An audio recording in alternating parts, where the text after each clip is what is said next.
भ्रामरी.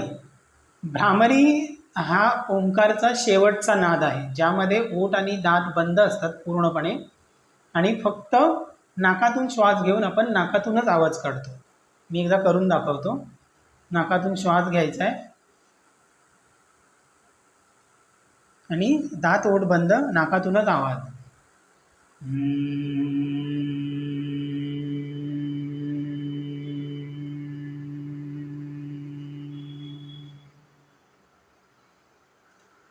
पुन्हा नाकाने श्वास घ्यायचा.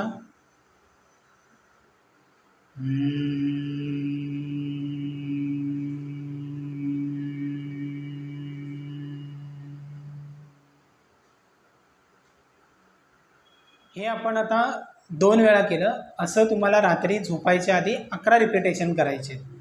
11 वेळा भ्रामरी झालं की 5 वेळा सिंपल श्वास घेऊनच डोळे उघडायचे. आणि भ्रामरी करण्याच्या आधी तुम्हाला तुमचा मोबाईल, वॉशरूम सगळं करून यायचं आहे, कारण की भ्रामरी केलं की फक्त झोपायचं आहे. हे भ्रामरीचे खूप स्ट्रिक्ट नियम आहे.